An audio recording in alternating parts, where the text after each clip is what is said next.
I refuse to meet with Donald Trump at the round table. There's no reason for me to sit down with Donald Trump. I know what he is. Everyone knows what he is.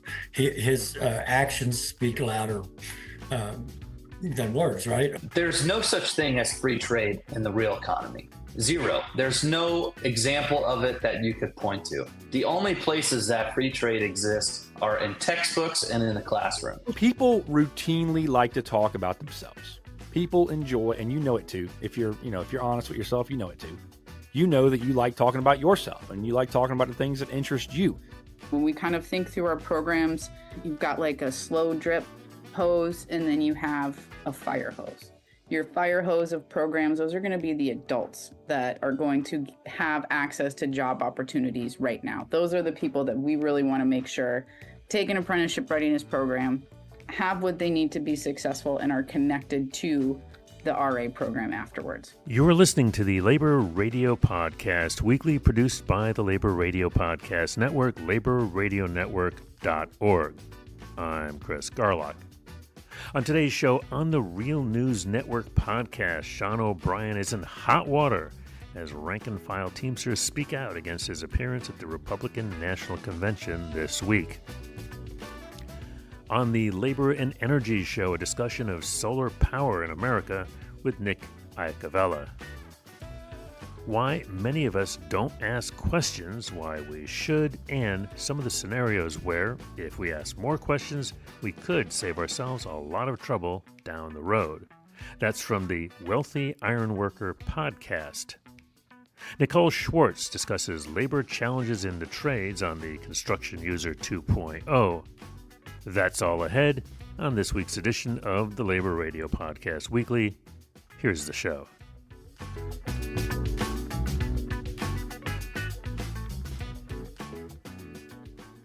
Welcome, everyone, to the Real News Network. My name is Maximilian Alvarez. I'm the editor-in-chief here at the Real News, and it's so great to have you all with us.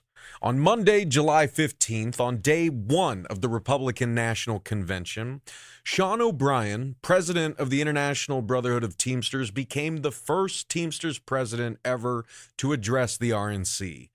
Invited by former President Trump, O'Brien's speech was no ordinary RNC filler.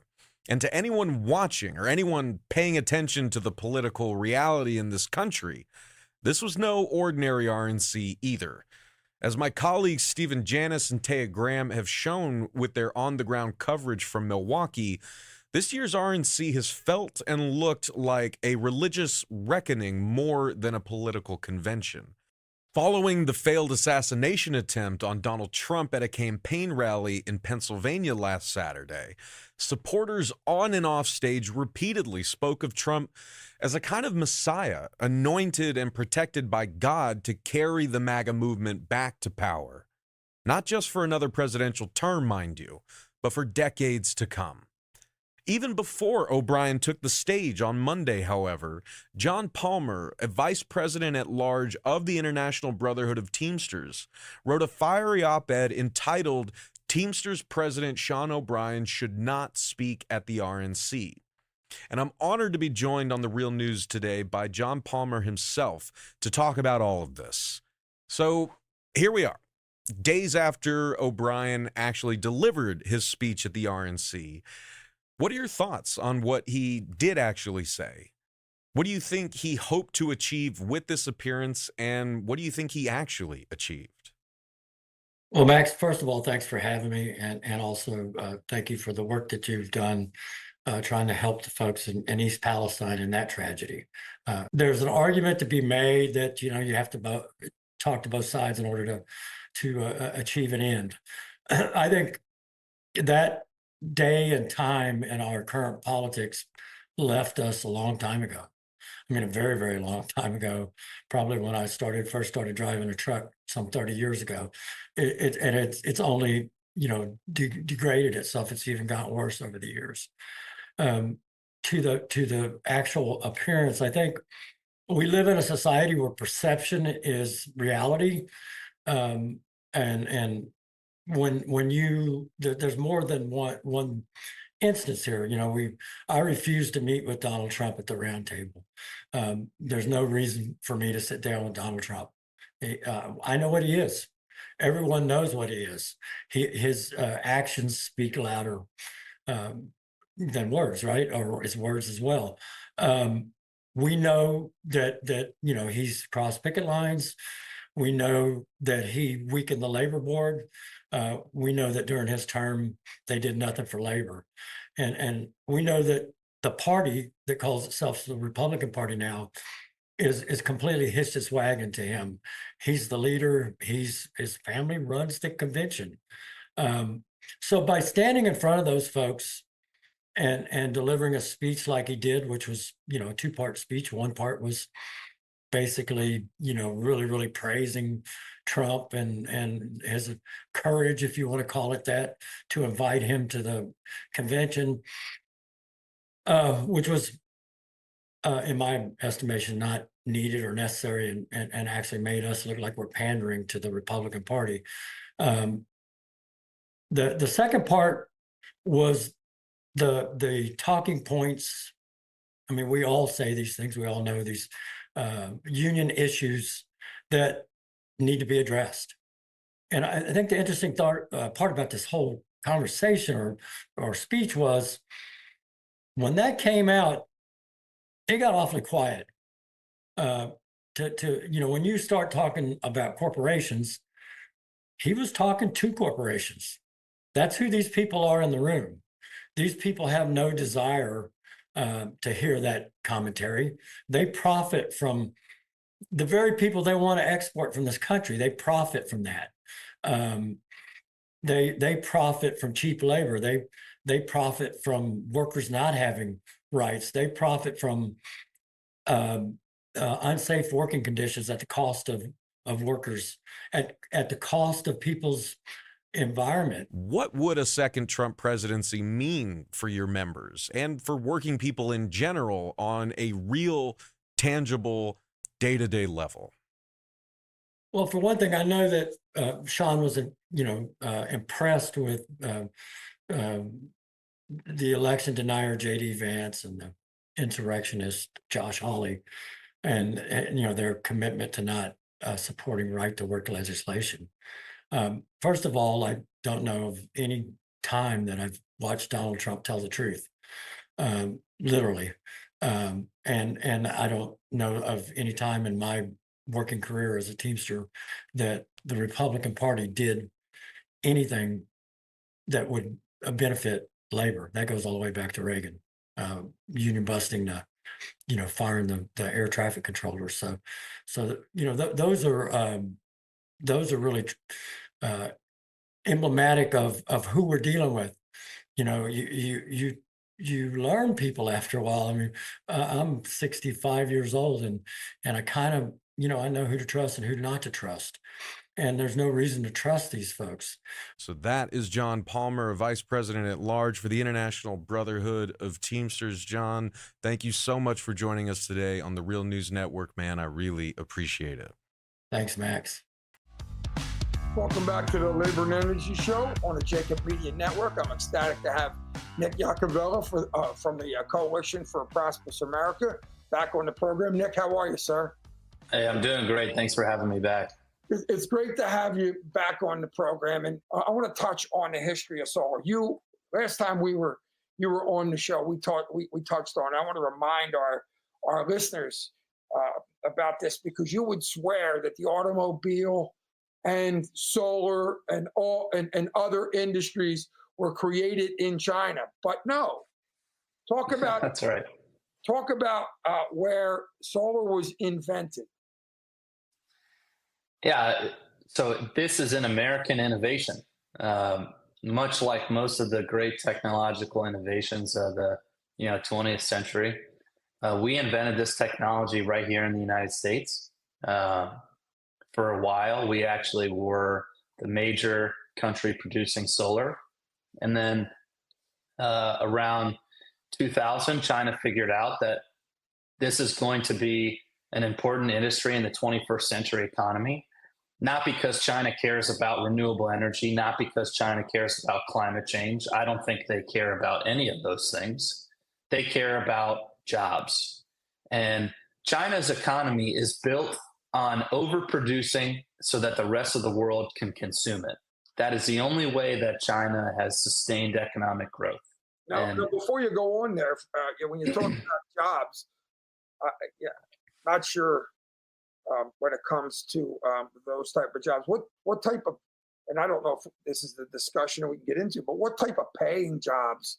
Like, in other words, what are the wages that they're paying over there? Is it, we talked there, about this a transition here in the United States from traditional energy to renewables. Now, it's obvious that we need to do that together, and we need to work together, and that we're going to need a balanced approach, like you had said. Okay, but in the United States, to think that you could, transition. Well, we've had Sean Steffi go to a renewables job fair, and the jobs for these particular situations nowhere near a union rate. When you talk about jobs in China, okay, and why they can manufacture, first thing it reminds me of is, the Apple plant over there with the suicide, the suicide nets. What type of jobs are we talking about? And are those type of jobs, obviously part of the equation that make it possible for China to be able to manufacture, products and things like solar panels and undercut us? Yeah, I mean, the environmental and labor standards in China are nowhere near what they are in the United States. And the major Chinese solar manufacturers have all been credibly accused and documented of using forced labor in their supply chain. So, you're not paying a forced labor worker, obviously. We're not in a union, of course. Yeah, right. They don't have any rights. And it's really a travesty that we allow any forced labor product to come into the United States at all. You mentioned something about free trade. I want to make a point. There's no such thing as free trade in the real economy.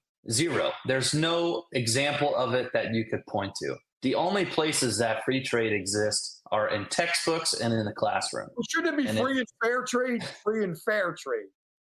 I mean, I know that free trade is a great phrase that people like to use but what we're really talking about is trade that, like you said, is fair. But some people don't like the fair word.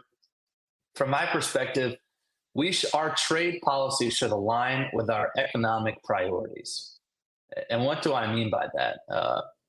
I mean that if we have a company manufacturing a product in the United States and there's a market for it, and a foreign competitor comes in and undercuts that market, whether with subsidies, with forced labor, with environmental or labor standards that aren't equal to ours, we should have tariffs. They dump product, right? Well, guess what happens to our company? They have to lay off workers. They have to maybe even close up shop. Why should the U.S. government be okay with that? I don't want to be a country where we just have a bunch of jobs at fast food restaurants and services, and we don't produce anything because we're getting all the stuff from China. Exactly. That's not a strong country. A country that doesn't make anything is not a strong country, period. And I want to be a strong country. Until next time, on behalf of JDoc, I'm Joe Kraus. See you next time, everybody. All right. Podcast time here. And today's episode, we're going to talk about questions. What are some of the reasons why we don't ask good questions? Number one, I think it's because we don't want to admit that we were not listening to the person in the first place. They may be giving us some valuable information, but in the back of our minds, we've tuned them out. Now, this could be for a number of reasons, and I won't, postulate why that is. It could be from doom scrolling on your phone so much that your attention span has been rewired. It could be that you're just not interested in what they're talking about. That's certainly the case for a lot of people. And if that's the case, then I don't care. I'm not listening to what, if that's certainly the case, that I'm not listening to you, then I'm not going to ask a question. I'm not going to ask a clarification question. I'm not going to ask an application question. I'm not going to ask you, the number of questions that I'm going to ask you is going to be very limited. And the reason why is because I just wasn't listening.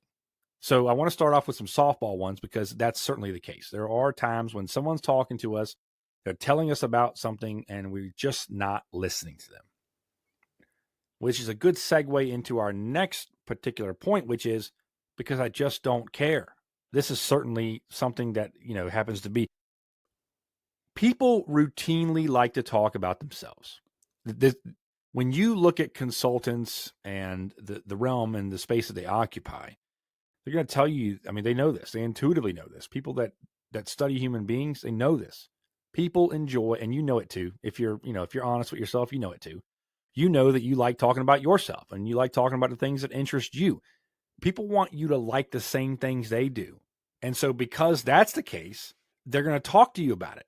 And that's what happens when people are talking to you on a daily basis. They don't want to talk about things that they don't care about for the most part, unless they want to be angry all the time. The reality is they want to talk about the things that they're interested in. But you might be listening and you just don't care. And because you don't care, you may not be asking questions or follow-up questions or clarification questions, whatever. You're just not going to ask them. You just don't care. I'll allow that. Makes perfect sense to me. Let's go over some of the reasons why I believe we should be asking questions. Okay? Number one, and this is pretty self-explanatory, but it helps you understand the point better. Never mind. So let's dismiss out of our heads. Let's put it off to the side. Just shove it off the table. The talking points that someone is talking to you where I just don't care about what they're talking about. I'm not interested and I don't care and I'm not listening. Let's push that off to the side. Let's instead go to the examples where someone is talking to me about something that's important. It isn't just important to them, but it's also important to me. It could be because of work. It could be because that person telling you is important to you. Whatever it happens to be, let's get the situation right. Let's set the stage. Now, when they are talking to you, it's going to help you. And they mention something and you're not quite clear on what they meant or what they said or where they were going with it, breakdowns in communication, etc. And you say, can you elaborate on that? By asking them to elaborate on that, what you are effectively doing is ultimately it helps you understand the point better. And there's nothing wrong with asking the clarification. Can you elaborate on this for me? I'm not quite connecting the dots, if you will. It's not, I don't understand your point, and I'm trying to. One of the most effective questions that you could ask is, can you elaborate on that? Can you connect the dots for me, if you will? Maybe that person hasn't quite explained it well, which is a great segue into the next reason why we should be asking good questions, is because it helps that person, the other person talking to you, understand their point better. Thanks for listening. I'll see you on the next one.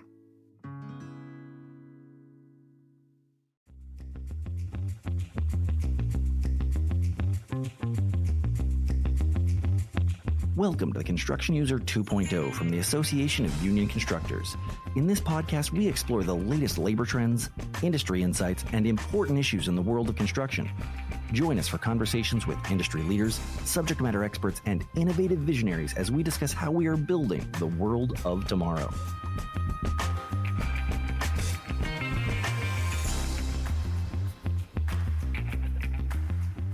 Our guest today is Executive Director of Trades Futures, a nonprofit corporation organized for the purpose of developing, promoting, and improving apprenticeship readiness programs, or ARPs. Bringing with her a diverse background of experiences, including serving as NAB2's ARP coordinator, teaching social studies and Spanish in the Milwaukee school system, and even working as a pastry cook in D.C. before joining NAB2. Her wealth of real-world experience lends itself well to her current role, setting up the next generation of the American labor force. We are thrilled to be joined today by Nicole Schwartz. So, Nicole, thank you so much for joining us today. How are you doing? I'm pretty well. Summer is heating up here in DC, but that's fine by me. This is my favorite part of the year. Really? It's a little old, circa August, but right now it's feeling pretty good. I love it. I love it. What is Trades Futures at the basic level? Sure. Trades Futures is a new-ish nonprofit organization set up by North America's building trades unions and their contractor and industry partners to kind of take on the mission of diversifying the construction industry through registered apprenticeship and connecting participants or potential participants through our apprenticeship readiness programs. We go a lot farther than that, than just our apprenticeship readiness programs. We kind of take on anything that helps diversify the pipeline of candidates into the industry. So, for instance, we have a childcare pilot in New York City and in Milwaukee, Wisconsin. And we also have HBCU, historically Black colleges and universities, internship and scholarship initiatives in Georgia and Alabama. And we actually have 2 interns in our office this summer, Talil and Josh. Josh is from Talladega College, and Talil is from Alabama A&M. Nice. Yeah. So there's, we've talked to, Martin Helms from Helmets to Hard Hats, and we've talked to a bunch of the apprenticeship programs themselves. What pools are you fishing in? You have all these different, there's lots of, we have the veterans and we have this, we have the high schools have different programs. Lots of the local Leos have their, going to high schools or middle schools. Trades Futures, where are you guys focusing on? Does that make sense? Yeah, absolutely. First and foremost, I'll say that, we want to throw out the widest possible net to catch everyone in every single pool. I think that's part of what we do. A lot of throughout the years of 4-year education in high school, for instance, the 4-year college degree has kind of taken over as the narrative of what someone should achieve after they graduate from high school. And so there's just generations of people, maybe not generations, but decades of people who've graduated from high school who have no knowledge of what the construction industry can offer to them and how registered apprenticeship works. So, we really want to cast the largest net possible. And when we kind of think through our programs, I kind of set them up into kind of two separate lanes. You've got like a slow drip hose, and then you have a fire hose. Your fire hose of programs, those are going to be the adults that are going to have access to job opportunities right now. Those are the people that we really want to make sure take an apprenticeship readiness program, have what they need to be successful, and are connected to the RA program afterwards. Then we have this other batch kind of over here of the slow drip. That's going to be your middle school students. That's going to be your high school students. That's going to be people who, young people who are thinking through what their future will look like. And at many times, I think we find with young people, they decide what they can't do before they decide what they can do. Sure. We have to get in front of them before they decide that they can't do this work or that construction isn't for them or any of those types of lines of thinking that I think can happen to young people as they, turn 10, 11, 12, 13, 14 years old. And then, I think we also, a slow drip for us too are the programs that we have inside correctional facilities.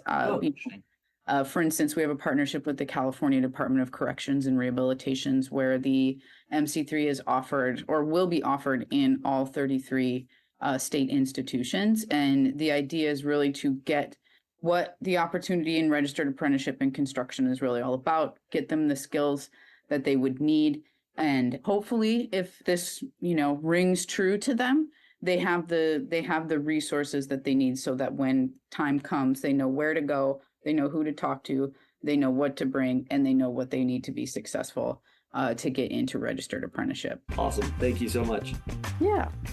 You've just listened to the Construction User 2.0 podcast from the Association of Union Constructors.